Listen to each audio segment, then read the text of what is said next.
So anyway, I met Leslie, we got married, we eventually bought the house, which was closer to the farm than Kentwood on the other side of Grand Rapids. So that's how this location happened. So when we bought this place, there was just an open grassy backyard, and I'd been growing little chestnut trees wherever I was, and this then became the place to grow little chestnut trees. So in 2004 or 5 or 6, in the back of this I planted rows of chestnut trees in the ground, thinking that would be my chestnut nursery for a few years. And it turns out that it's kind of a recurring theme wherever people do that. You use some trees, some you sell to people, some you use yourself, and some are just left there. And one day I turn around and I suddenly realize the trees that were left there are looking a little bit like a forest instead of a nursery setting. And I'd kind of seen that as a recurring theme at other farms locations, but I didn't realize it was creeping up on me too. But along the way, I had met a retired guy who owned a nursery down toward Wayland, halfway to Kalamazoo. And he was like 20 years older than me, and he logs in retired. But you start growing chestnuts, and pretty soon chestnut people seek you out. You just get found. So I found out that at his house, where his nursery used to be, he had several rows of chestnut trees that had grown to something probably half the height of these maple trees, good-sized, mature, tall trees about so big. And that was my first encounter with chestnuts, as big trees.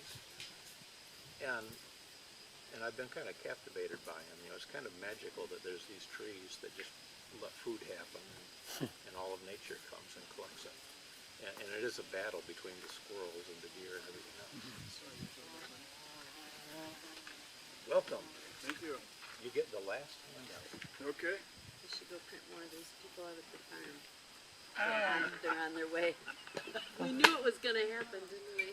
Yes. Hi, Mike. Hello. Okay. There's one page in a PowerPoint presentation, and one in a Word document. Okay, and they're both up on the screen Yeah, now. so in the PowerPoint, We go out there. hopefully you had to go straight on. Yeah. Okay. I just heard a car door. I just heard a car door close out here. Oh, goodness. It might be next door though. Is it? There's somebody walking up to the house So- next door. That's good. Yeah, so my thought was we would sit down and kind of go through this information, Okay. and also take a walk around the back. And in the course of doing that, I thought it would be good to let you know that if anybody has burning questions or burning things that you want to say and you're afraid you'll forget like I would do, this is a great time to say it. And I'm hoping that we can get PJ over here to say a thing or two about a strange basket of goodies that he brought over. Sure. Get you to tell us about those things? Yeah, those are bulbs of a perennial onion called an Egyptian walking onion, and they grow as underground. They make a little bulb like a shallot, and they have a green stalk. And then this time of year, the stalk starts falling over, and maybe in midsummer, they start growing little tiny bulbs on top of the end of that stalk. And now the main stalk is dying back, and they fall over, and they replant themselves. And so that's why they're called walking onions, because they will quickly multiply exponentially if you want them to. Will they walk their way across your property? They slowly, they are only going to move a few inches per year, but So you can keep them under control.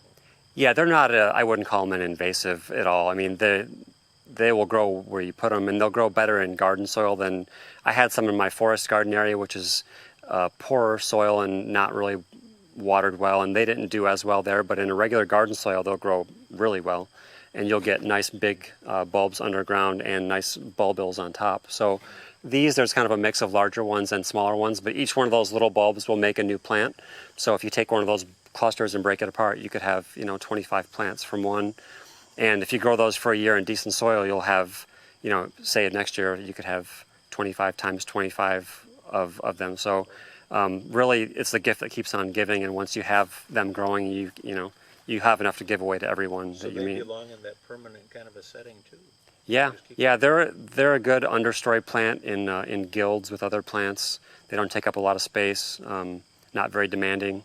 So yeah, they're a great companion plant. And I have friends that use those as their main onion all year round because they start greening up in probably March or April, so they're early spring onions. And the stems are kind of hollow, so they're not like say a green onion that you'd buy at the store, where you've got that thick stem that you can cut all the way up.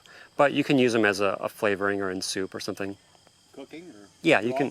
you can cook with them. Yep, you can dry them. They're pretty. You can smell them over there. They're kind of aromatic. They've got a little bit of a garlic aroma to them too. But yeah, take some with you, and just in the last couple of years, I started propagating those, and it's amazing how quickly they multiply into thousands. So they're really cool plants. Interesting.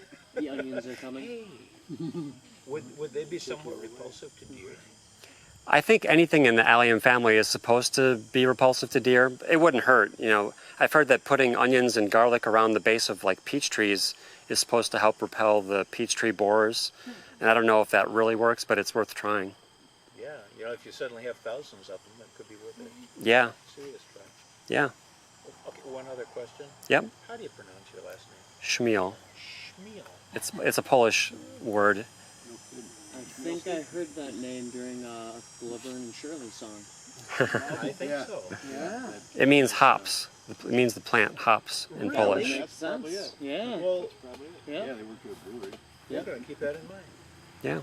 We're going to go past the Schmiel planting before we're done. Well, super. So that's PJ's story. I'm going to be taking some photos throughout this. Is there anybody that would rather not be featured in this photograph? They'll just go on Facebook or possibly the website. Is that alright? Thank you. And I notice your tag says Van Cal Permaculture. We have a permaculture group down by Kalamazoo that we've had for 6 or 7, maybe 6 years. And so we have irregularly scheduled meetings and events. And a lot of us are into growing. Norm is from the same area I'm in, and we're both into growing chestnuts and a lot of other permaculture type plants. So, yeah, talk to us about that stuff. Or if you're down by Kalamazoo ever, come visit. that could happen. Steve Arnaud from a Grand Rapids permaculture meetup was going to get here, but he gave me a message just a few minutes ago saying some other problems had to get tackled. Had to do with leaky faucets or something like Yeah, that can that. Priority issue. If you're suffering in the sun. Well, I'm good at the moment, but yeah, thank you. Good. Open invitation. All right, thank you. Let's see here. So, could I borrow your paper there? Okay, hopefully, it's the only one we have. Hopefully Leslie is printing off some more of these. I think she can locate. So, what I really so, thank you so. Oh, thank you.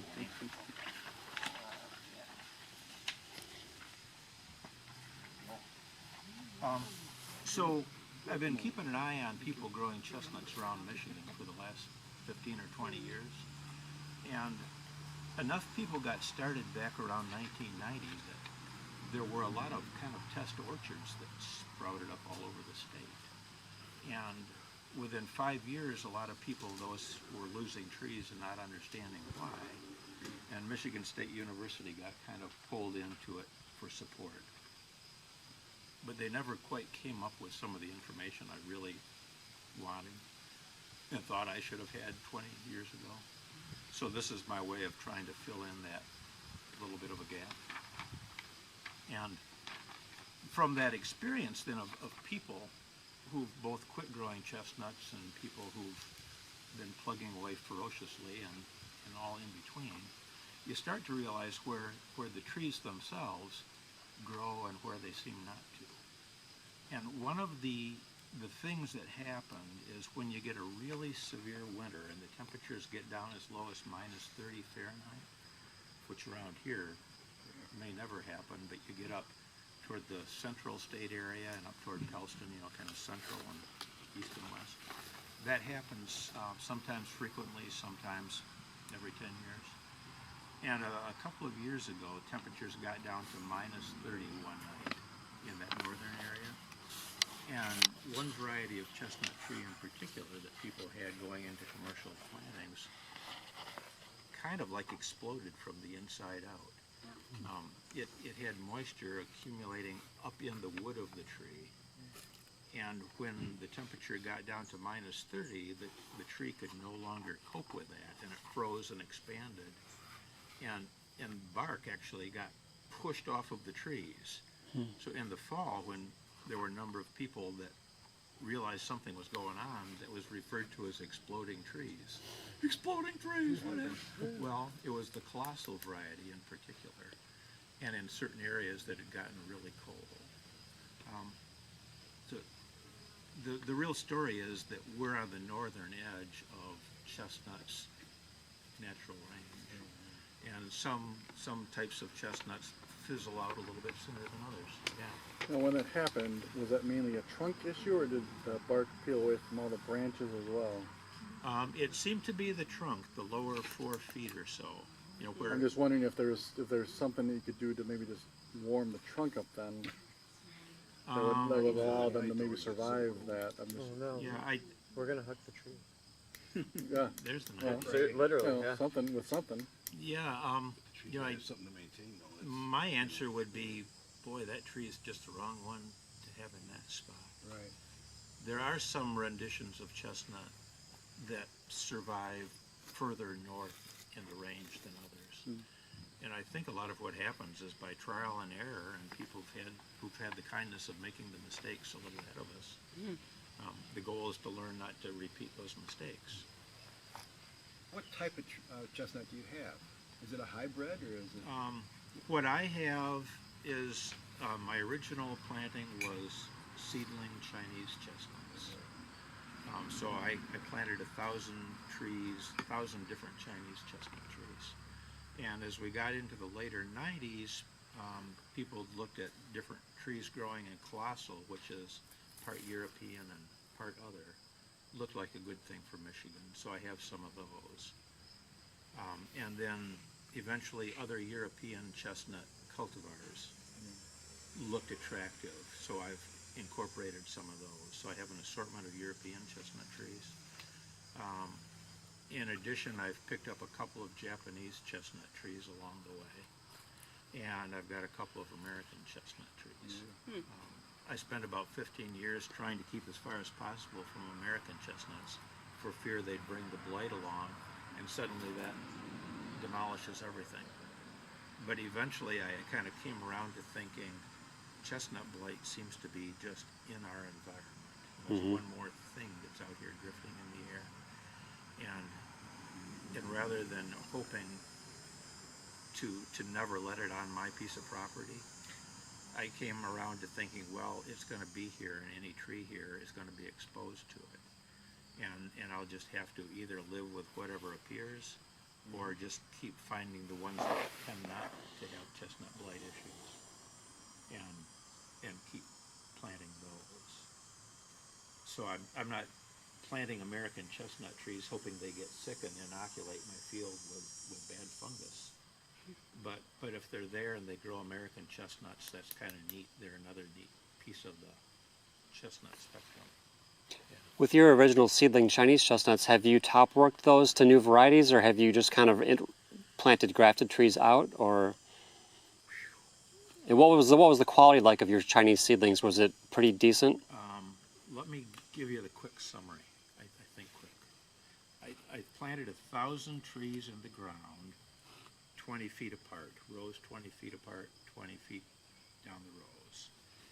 And over the course of about 4 or 5 years, you know, I was kind of always looking ahead, planting more of these trees every year, and I kind of looked behind me and saw they were dying off pretty quick where I'd planted them. It's like life in the rear view mirror could be scary if you look. So what that has evolved to is I've got, where I planted 1,000 trees, I've got 300 or 400 now. And in the course of that experience, I realized there's two enemies of a small tree. And one is all the other things that put roots down, suck out moisture and nutrients. You all knew that. Competition. I was a slow learner. And the other thing is, at my farm, there's a band of soil a few hundred feet wide that goes across the place that's very sandy. It's almost like beach sand. So in those areas, by midsummer, you know, we get into this somewhat droughty time. The tree roots that don't grow real fast suddenly had no moisture. So I had trees drying and dying before I realized they even had an issue. You're not watering them at all. In 1995, I wasn't watering them at all. Every year, it's like every year I'm at a different place. Right. And that was my discovery that you really did need to take care of vegetative competition. And for the first several years, always have some moisture in the soil. And chestnuts don't need a good heavy watering, but they just need to be able to find some moisture in the soil. For how many years do you have to water them before they get good taproot? I wouldn't say taproot. I think if you plant it, you've probably lost the taproot already. Yeah. But those surface roots, probably after 4 or 5 years, are pretty well self-tending and can find moisture on their own. They rework their environment and they tend to capture more moisture. I'm curious, have you noticed, or you probably have noticed, but if you have noticed, what is the flavor and qualitative differences between the American chestnut and those other Asian cultivars? Yes, difference. American chestnut has something that I identify as a sweeter flavor, but I think in reality it's not sweetness or sugar. Most chestnuts are very, very low in oils. Walnuts, pecans are 30% oil or more. American chestnuts are just 1%, give or take a little.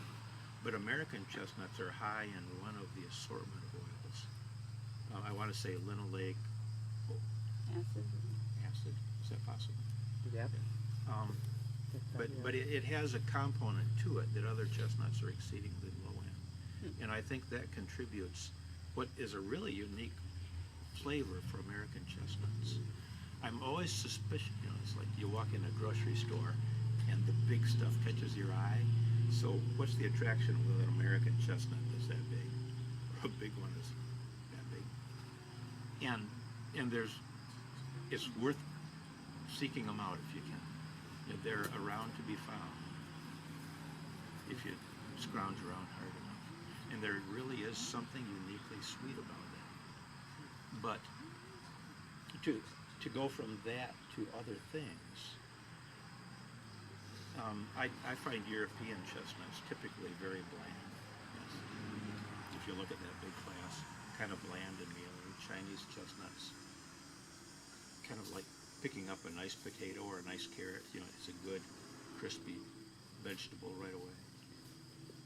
And Japanese chestnuts. Are you guys kind of familiar with chestnuts, how they're put together? There's a nut meat inside, and then a thin papery shell, like a peanut would have, and then a thin outer shell, comparable to the outer shell on a peanut. So on Japanese chestnuts, they have the reputation, and I think it's well deserved, that inner skin, the pellicle, sticks to the nut meat. And where other chestnuts, you can roast them and the skin kind of separates. On Japanese chestnut, that thing just clings on there like it was glued. And it's not necessarily that it's not palatable, but on the other hand, if you want to eat that nice clean carbohydrate nut meat, you're stuck with this dark brown skin on it. So at a point between Japan and Korea, they harvest chestnuts. I think Japanese chestnuts were sent to Korea, and they'd peel them kind of like a carrot and send them back in sugar water.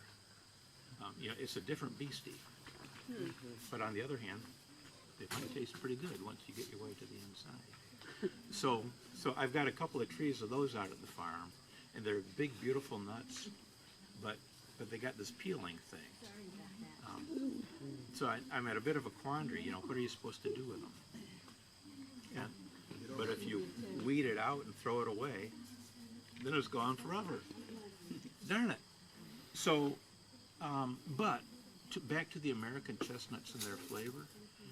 There's other chestnuts that occasionally have appeared that I've found that have some of that American chestnut kind of a flavor to them. I can't tell you how much is the same and how much is different, but it's like there's a characteristic in the American chestnut that's good, and there's some other chestnuts that have that, and I don't know if it's because they're a hybrid that pull that across. It's like these trees have all been out in the environment and intermingled enough that it's really hard to say this is a Chinese chestnut, this is American, this is European. It's like it gets very confused. Similar to oaks. I'm sure, yes. Yeah, and for several hundred years now, humans have been moving chestnuts around the world in the age of sailing ship travel and airplane travel. And things get very intermingled. Thank you. Good answer. Way too much of an answer. I can do that. Okay, so We went to your farm. it's a lifestyle. We haven't figured out how to thoroughly avoid that. So I hope you enjoyed it out there. In fact, if it looks really good, it's because Josh over here has been taking incredibly good care of it. Mucho Yeah, we credit. saw all the nuts. Okay, so on the handout, we've gotten down to the first line. If minus 30 degrees is probably a bad place to plant a chestnut. We very seldom get Bad place to live, too. Yeah. But to continue that saga, if you start looking online, it says chestnut trees are typically hardy down to about minus 20. So somewhere minus 20 or minus 30, warning signs should be going up. And at that point, I would say, plant a tree if you want, but consider yourself either a researcher or a pioneer of some sort. And that's part of the adventure of it. What's going to work.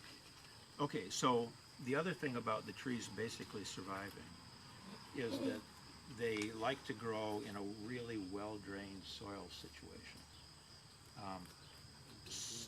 And ideally, you would never see water just standing on the surface. At the end of winter, I have some areas on my farm property here where water has somehow accumulated over the winter and into spring. And there'll be an inch of water sitting there for a month or two too long. And I planted chestnut trees in that area when I started planting in the early 90s. And I was real proud of the fact that they were surviving.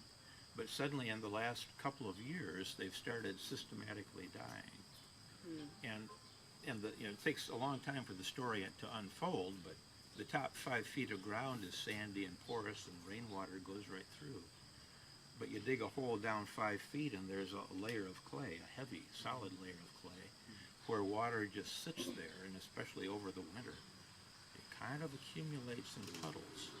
It's just a puddle that's mostly filled with the sand that the trees are planted in.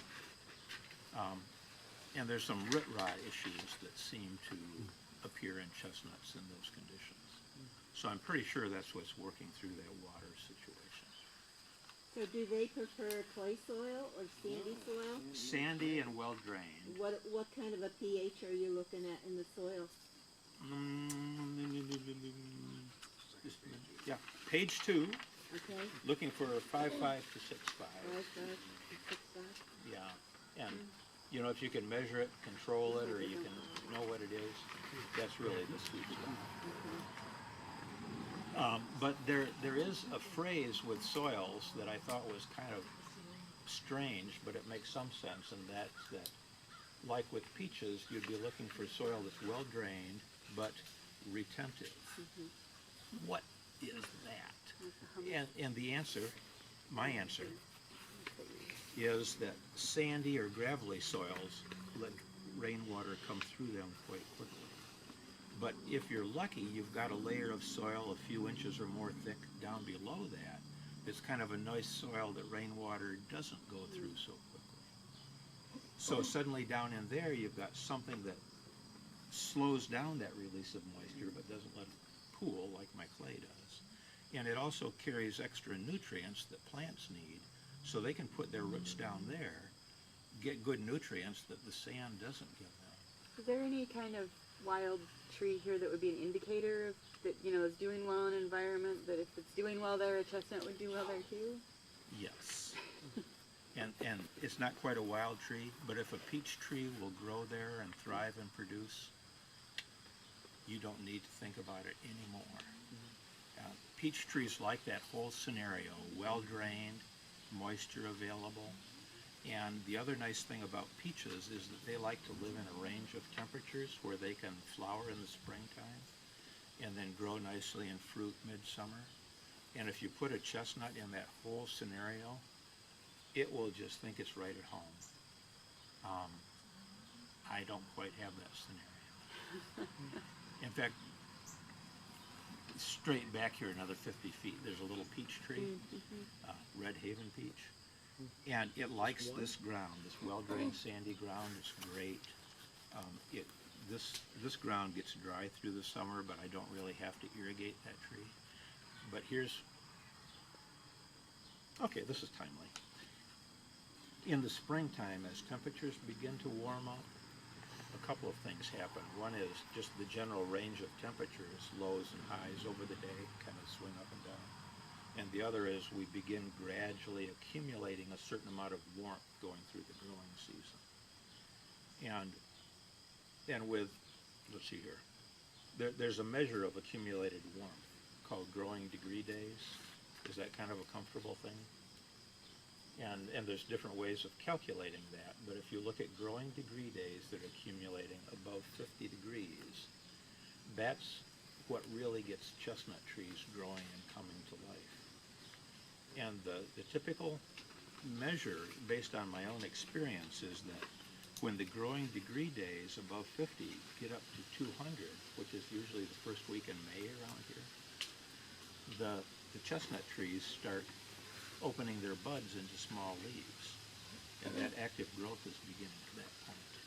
So that's 200 growing degree days, base 50. That's down in the middle of the first page. And I have found that to be very consistent from year to year, with the exception of this year. So I could say global warming, but I don't know. It's just, this is a fluky year. So 200 growing degree days, and what happens is not only do the leaves start to grow, just little half-inch leaves, but if you look real carefully, there's these little ropey structures that are growing in there. And that's the beginning of the catkin that grows out. And by about the 4th of July, it's the puffy thing that holds the pollen that these trees need for their full-fledged blossoming time. So I thought that trees that blossomed midsummer were like the frost-proof tree. And I didn't realize how wrong I was until about 10 or 12 years after I started growing them. These trees are right through their blossoming. And I realized that if you back up on the calendar, about the time other trees like apples and so on are sensitive to frost, chestnut trees are right back in there too. It's just that their blossom is so immature, you can hardly find it unless you really go looking for it. Welcome. Hi, sorry, Mary. Oh, good. Well prepared. That means you met Leslie. The charming young lady. Julie. We're kind of marching our way slowly through this handout. And then the plan is take a look around the back. And we'll show you where the chestnut trees are back here. So you can have a couple of those. Now I thought we try to just plant one out there. So if the question is, what would you do to plant a chestnut tree? You'll see. And so I guess Leslie was here. Just a little smear. If she comes up with a better one, Okay, so there is this period at 200 growing degree days, typically early in May, when the very beginning of the chestnut blossoms are forming, and if we get a cold enough temperature in there, it'll kill that plant growth that's just started. And it's cold enough that you don't just see frost on the car windshield, but it's got to be a bit colder, down to about 27 degrees, where living tissue really gets killed. And that's enough to kill off the developing chestnut blossoms. And depending on just where the trees are and just how cold it is, that might be the end of the chestnut crop for the year. Or it might just catch some trees that are tripping over that border and freeze the blossoms. So there is that delicate time, and frost issues are a reality with chestnuts. But it's not the survival of the tree that's in question, it's just the chestnuts. And my situation, and the typical situation around the state this year, is that chestnuts got to the point that they were just starting to do that blossom development. Some areas a little ahead of others. And back around the 8th of May, we got a frosty night where, depending on the location, it went down to 27 or 26 degrees.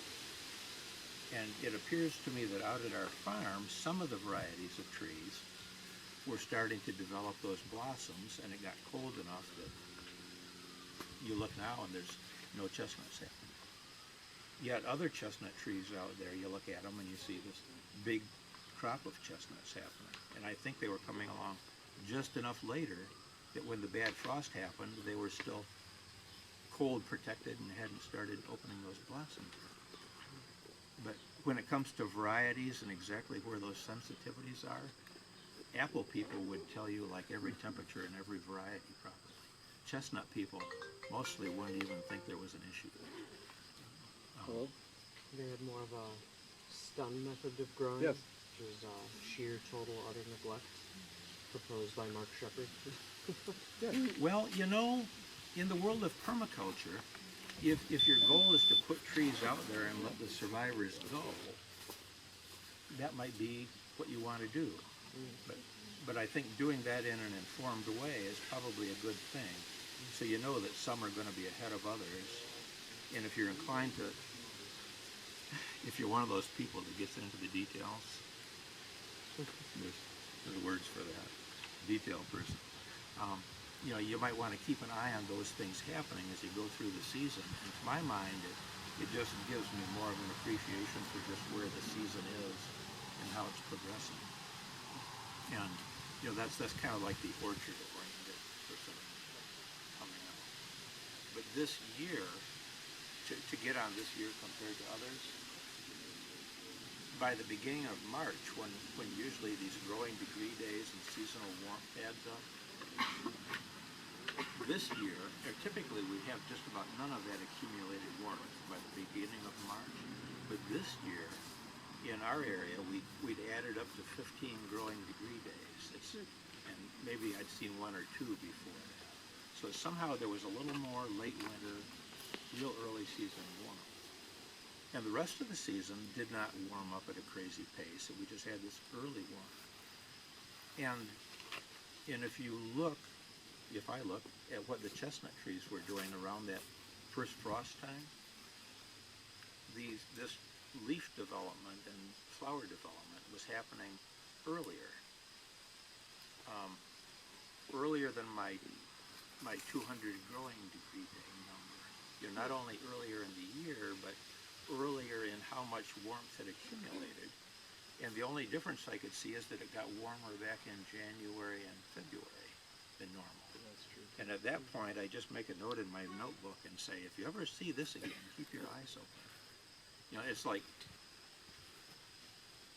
if this is way too much detail, clam me up. But, Maybe I could move too. yeah. I always read stress can be a good thing on a plant. It can be a bad thing too. It's like people, you get too much, and then it goes from good to bad. Because we've ended up with more. Okay, so we have a motion to allow people to relocate to more comfortable areas. If you want to get out of the sun, this might be a good time. Go to that boat. Where we going? What is the definition of late winter? How far? You know, I guess winter type things are when the trees are dormant in my mind, Okay, which is certainly through the end of February. okay. Now, with the new plants, would you mulch the bottom of those to keep the warmth in the ground for the root system to develop? Yes. Yeah, in fact, the answer is yes. And let me see where we are here real quick. Okay, I want to tell you a few other things that appear on the first page, and then we'll talk about that. Okay, You get up toward the central part of Michigan, and the growing season gets shorter. The springtime frosts are later, the autumn frosts are earlier. And chestnuts seem to need about 140 days between the last frost in the spring and the first frost in the autumn. And it's that 27-degree killing frost. They need about 140 degrees, 140 days in there.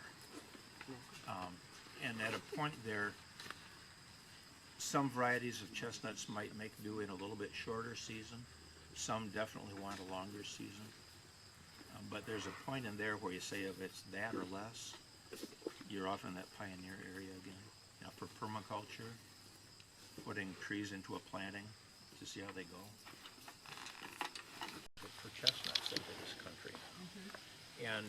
And people import about 10 million pounds a year altogether, which by most crops isn't much, but it's more than any of us will ever see in one place probably.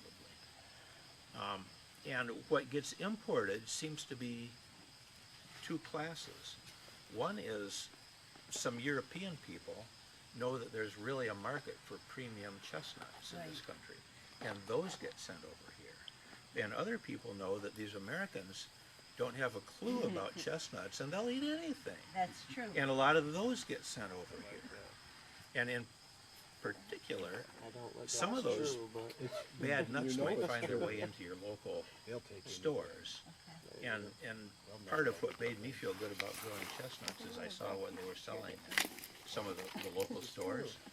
And if you see whatever you can grow local, you know, it's way better than that. Oh yeah, Myers is terrible. You buy them, they're all dried out, and oh my gosh. I was trying hard not to say that. Well, you can't say it, but I can say it. You can. You can say it again.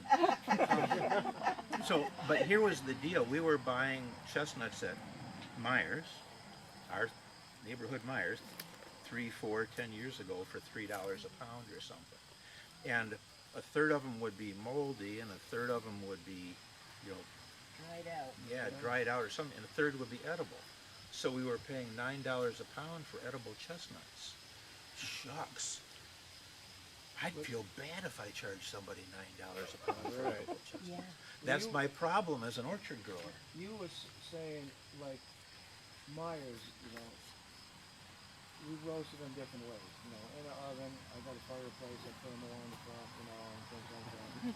But the chestnuts have a lot of moisture in them. And those supermarkets, they got them on the dry shelf.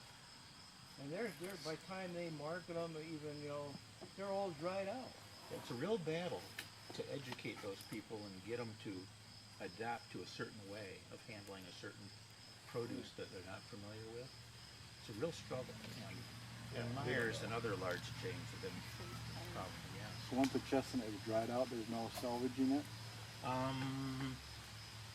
There's no bringing it back to where it was.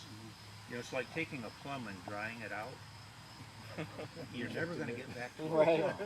Well, but you can grind chestnuts into flour. There's no, you couldn't grind that into some sort of usable flour still, or not? You could. Yeah, you can use it. It'll rehydrate, but it won't really rehydrate to something like a fresh chestnut. Right. And you can use it that way. Or you can continue to dry it and grind it as if it was a dry grain of wheat or rice, grind it into a flour. Or so do you dry that before you make your flour? Do you let them dry out? I would aspire to make chestnut flour, but I don't make chestnut flour. So I guess the answer is I wish I could, but I don't. But what I would do, and what I want to be able to do, is like my little engineering on the farm adventure, is I want to be able to dry chestnuts in the shell to the point that I can just crunch and crack the shell off, and then have the dried chestnut meat in my hand. And it'll dry from something the size of a small golf ball to something the size of a large marble, with the texture of a large marble. Hard. But if you have a wheat grinder of some sort that will cope with that, you can make chestnut flour. And still keep some of the moisture in it. No moisture, because if there's moisture, it'll gum up the grind. Can you freeze that whole? Yeah, you can freeze them really well and resurrect that. But like frozen vegetables, you freeze it, you thaw it, you use it fast, or your green beans have turned to mush in the refrigerator. Let me ask you this, because a lot of extension offices say you shouldn't grow chestnuts in Michigan, okay? What percentage of the loss do you have on your trees per year? Loss. How does one Like lose? the tree did not produce, just, Okay. That's getting right into the topic of permaculture here. Okay. I planted 1,000 trees. First of all, 2/3 of them just died because I didn't take very good care of them. 2/3. Okay, but the other third, the other 300 or so, grows into mature trees, Okay, grown from seeds, random trees. And out of those 300 trees, I might get 2,000 pounds of chestnuts, which is pretty terrible. If you want to be a commercial chestnut grower growing a crop, like an apple grower would grow a crop, you've got to get about 3,000 pounds of chestnuts to the acre, okay. or you won't hit that financial break even. So my farm is after 27 years operating at a good healthy loss. Those look good at the farm, and there's a good production this year, you would say, for chestnuts? No. No? No, there's some trees are Because of doing lack of well. rain? No, it's wrong trees. It's the random tree thing where a lot of trees aren't at all productive. Some have 5 pounds of nuts. Some have 50 pounds of nuts. So there's a lot of variation among chestnut trees, especially when you grow them from seed as just seedling trees. Now, are you getting more of a true chestnut from the seed or from, say, a cutting? Well, I would say they're all true chestnuts. You know, there's no confusion about whether it's a chestnut or not. But if you grow 1,000 chestnuts, there's probably one tree in that 1,000 that makes a good quantity of a really nice nut. Okay. You know, you look at that and say, I wish I had 1,000 of that. And that's what I say every fall. Is that what you target for your growing? Yeah, exactly where I am is 1 in 1,000 is a really good tree. Yep. And 1 in 100 is good enough that you say, if I had more of those, it would be working a lot better. So out of my 1,000 trees, I killed off 600, 700 quick and easy. The rest of them, I have probably 4 or 5 trees where I say to myself, if the whole field was populated with that, this would be bordering on a productive orchard, and I'd really like the nuts. Yeah. How well do chestnuts propagate vegetatively? Can you graft? Can you take your good trees and... The answer in all cases is pretty poor. Grafting is the best way to multiply them, and the success in grafting, depending on what you're grafting to what, can go from never work to maybe 95% or better. So the success in getting more is that if you have a top and bottom part that will mend together well, the top will grow famously. And we can look at a few examples of that back here. And also a few examples of the other where you put them together and either nothing happens or it grows like that. And and in 2 years it'll die. So of those, you planted 100, 2/3 die. Yeah. You've got 5 of those trees are rock stars. Yeah. Is there a commonality between those 5 trees, or are those all different? I guess I'm getting at is there a varietal or cultivar you're noticing that kind of Well, is best? there's, in general, I would say I've got a European chestnut tree that I'm enthused about that just came out of my own farm, and 1, 2, maybe 3 Chinese chestnut trees that appeared in that group, and I like those a lot. And in fact, that's what most of these seedlings are back here. You know, see, it's one of that group of 4. And then, in addition to that, there's other cultivars from around the world that have been pulled together in the United States. And some of those do quite nicely, and some, of course, are pretty marginal. You know, they just don't quite cut it in Michigan. I've planted a lot of seedling Chinese trees, and none of them are bearing yet. I'm wondering, is it maybe 10, 12 years before you can sort of sort out the wheat from the chaff in terms of which ones are really poor producers? How many years to bearing for a lot of your seedlings?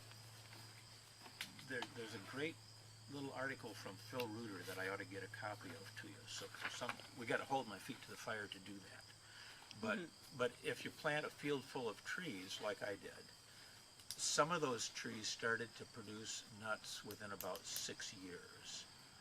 The first one that produced a couple of chestnuts, I ran around with those nuts in my pocket for months and months and months. I was so darn proud of those buggers.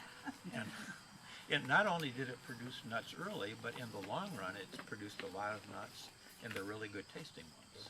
Kind of small, but if they taste good enough, that's okay with me. So I'd say 6 or 7 years. If you're lucky, you're getting something. These trees back here are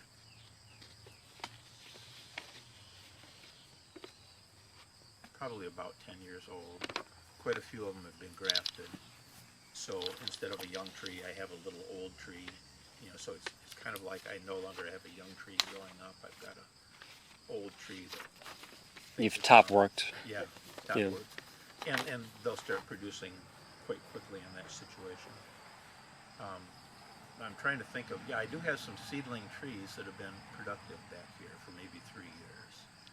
So maybe after 7 years, I'm seeing things start to come along. So I'd cross my fingers and say 7 years might be a place to look for something. Okay. So if it starts producing at 7 years, the highest production is maybe 3 or 4 years after that, and then they start, as they get older, producing less? I think not. Chestnut trees feed on sunlight. They need sunlight more than anything else. So you need to prune them too as they're growing? Well, let's take it one step at a time. The bigger it gets, the more canopy there is around the edges of the tree to collect that sunlight. So that's where the crop is mainly going to happen, on the outer canopy. So, you know, the older it gets, the more outer canopy there is, the more chestnuts come down from it. So that's, you know, just let the tree go, that's what it does. But in my case, I'm trying to keep trees in a 20-foot by 20-foot planting. She was a friend of mine. Okay, so I'm trying to confine the trees and keep them low enough that they're not growing like skyscrapers. Okay. So I've pruned the trees, trying to every year, but not always, but I thin them down at the end, and then prune enough limbs reaching out that on a day like this, you could see sunlight coming down onto the ground like we see here. And I would hope for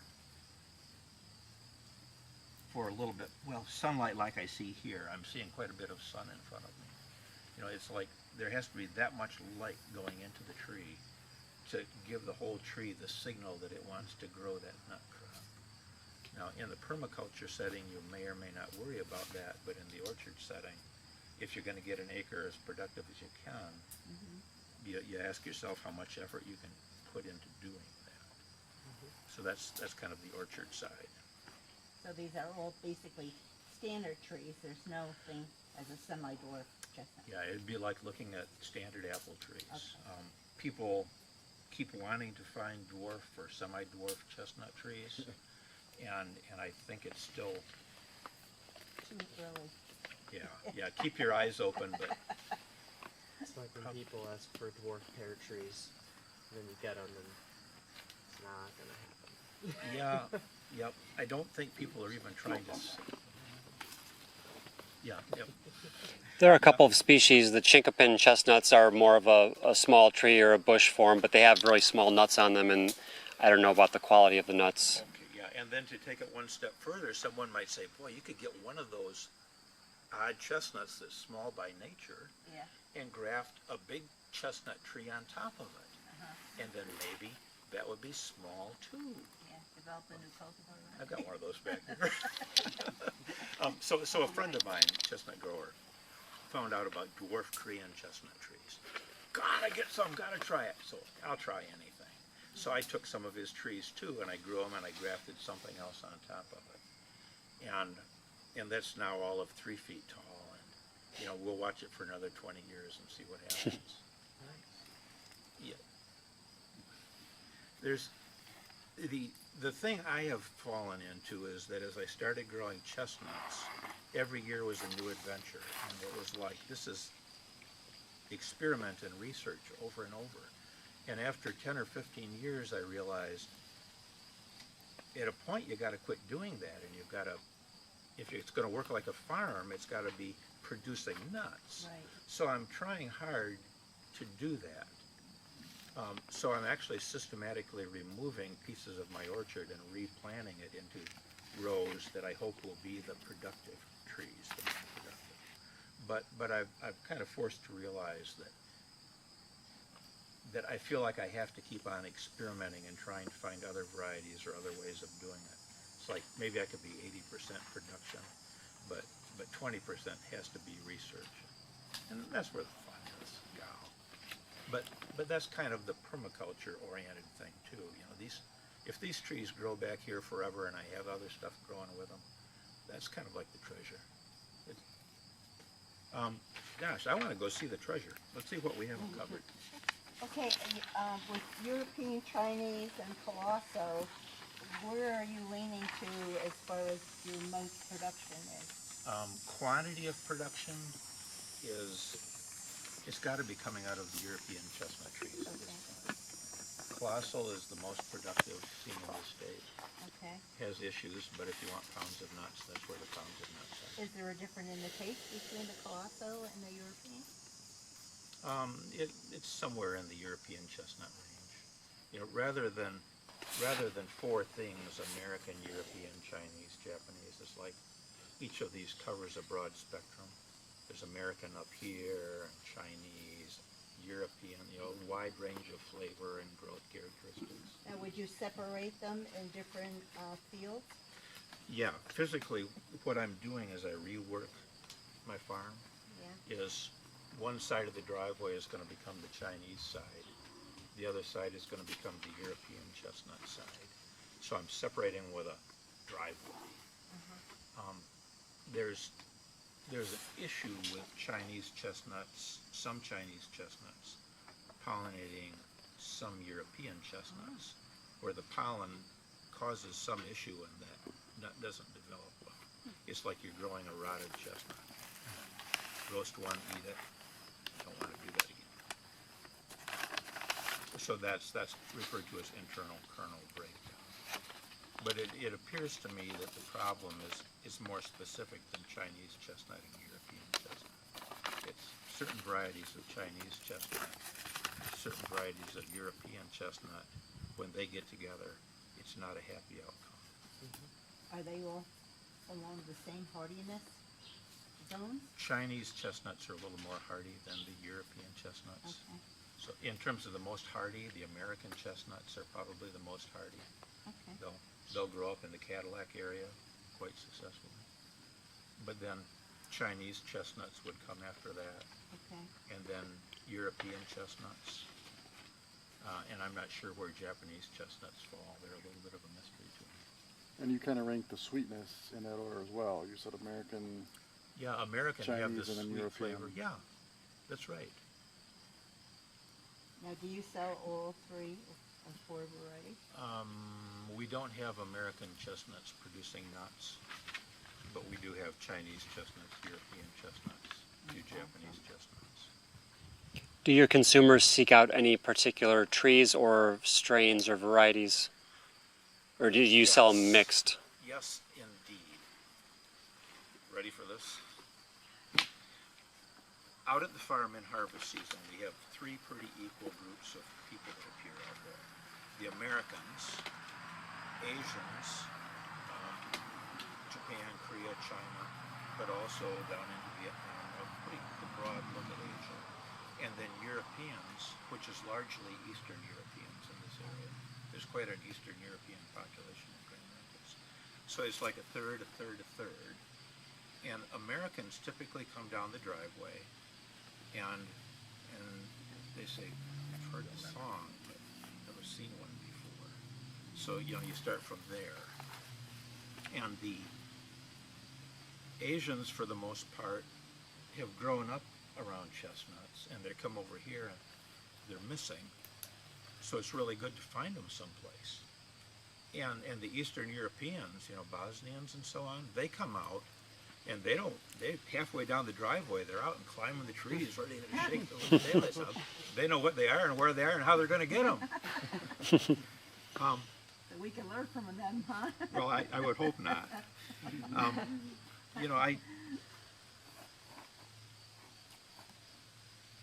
Well, you shouldn't be shaking them, right? They're supposed to fall by themselves, shouldn't they?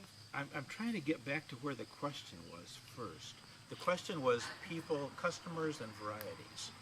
Okay, let's do that first. The Europeans really want to see European chestnuts. Okay. Do you have chestnuts like we had back home?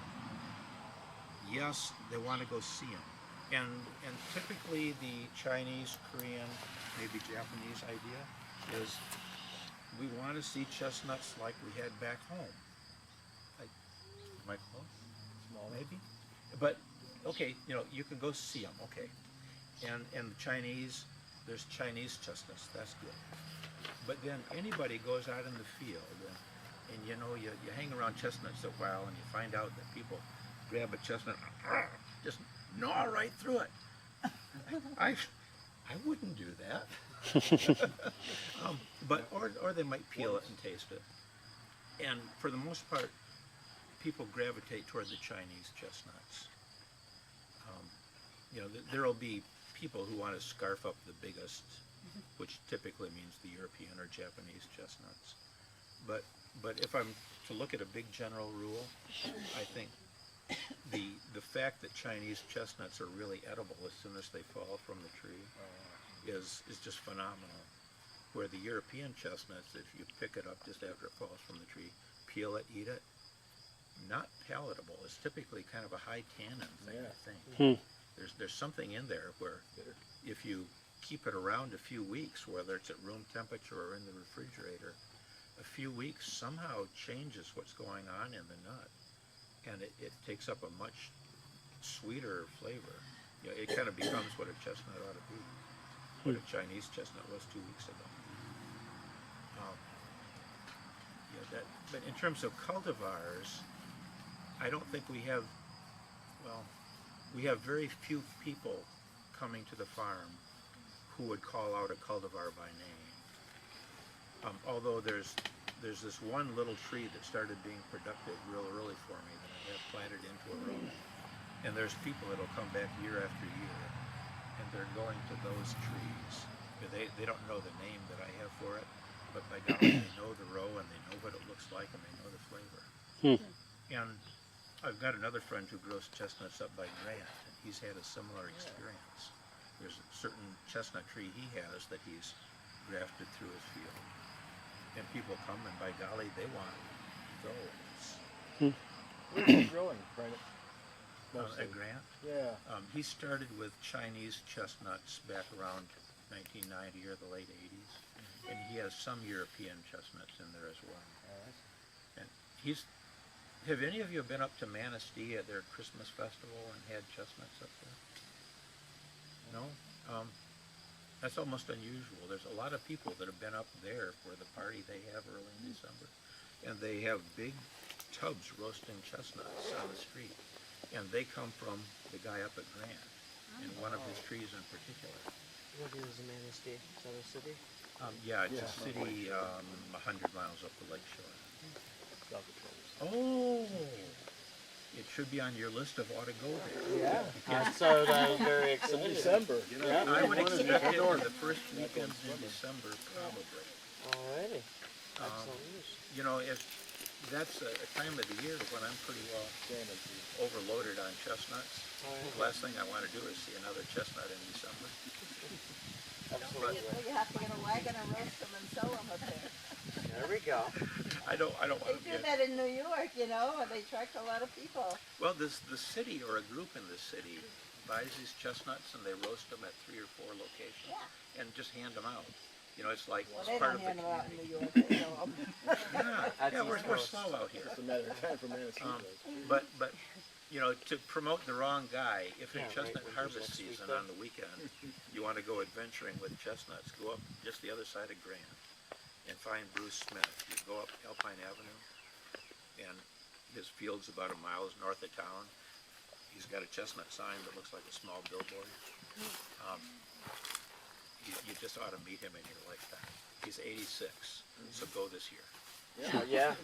That's a good idea. Don't But- forget the question I about met him last year. climbing or shaking. Shaking the trees. Was good. No, you know, Bruce Smith. yeah, good. Thank you. Signs right on. He's actually on Mason. Yeah, yeah, 37 north of Grant does a bit of a 45-degree angle, and he's right on that angle in the road.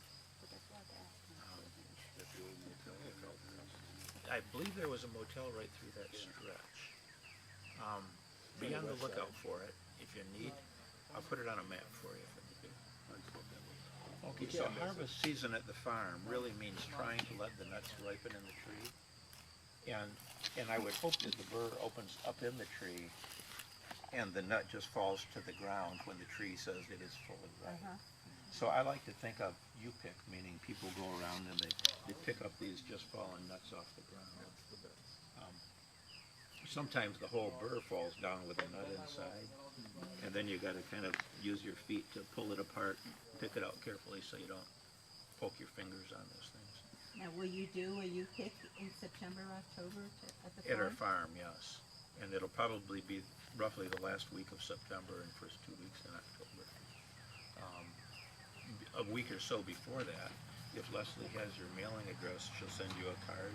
Okay. A beautiful bright green lime card that's hard to miss. You know, that's how I found you this time, because I had it for I don't know how many years. And, It works. yeah, I kept it for like 3-4 years. Oh, bless your heart. That's good. Yeah, so that's about a week or so before harvest time. Leslie's been getting those out. And maybe you talked about this before, but is there any blights that affect the chestnut tree? Blights. There is one. There's the 1900 to 1950 issue with the American chestnut tree is something called American chestnut blight. Okay. And that's a fungus that just gets up in the air and drifts its spores around. And if it finds its way into a crack in the bark of a chestnut tree, it'll get in there and start growing, you know, where the wood of the tree meets the bark. And it'll make a big sore that'll eventually work its way all around the tree and girdle the tree. It'll kill off the top of the tree. Is there any way you can prevent it? No. No, after 100 years, people haven't managed to prevent it. They've managed to live with it in a real controlled way. And the answer is there's the blight itself, we have found, has its own sickness. The fungus gets sick too. And people will identify the precise version of the blight on your trees if you want, and they'll find the right version of sickness and come over and infect that blight for you. So it'll get sicker and weaker, and the tree can usually outgrow it. That's how you deal with it. Now, the good news from my point of view, I don't like it at all. But even American chestnut trees, which are very susceptible to this blight, will usually live for about 15 years when the bark is quite supple and closes around the tree limb. They'll live and grow and keep going until they're about the size of a telephone pole. And they'll produce chestnuts for some time. But then when they get older and the bark gets a little bit brittle, and that fungus can find its way into a crack in the bark, pretty soon they're starting to get the sick bark, and the top of the trees begin to die off. Now, that's a good news, bad news thing. You hate to see the tree go away, but it's only killing the top of the tree. The bottom root system, and for chestnuts, that's kind of like the life of the tree. It'll start sending up more shoots, either out of the ground or off of the surviving bottom of the tree. And it's often pushing new, fresh tree growth. Do you cut the tree and this harvest from the... Yeah, it coppices or suckers from the bottom of the tree. You grow one of those, or you grow like a bush? Or? However you want. I'm told that the Appalachian Mountains are full of those bushy American chestnuts that have been growing, sickening, regrowing for 100 years now. But they feel free to cut it. If it's sick, you might as well. But it's never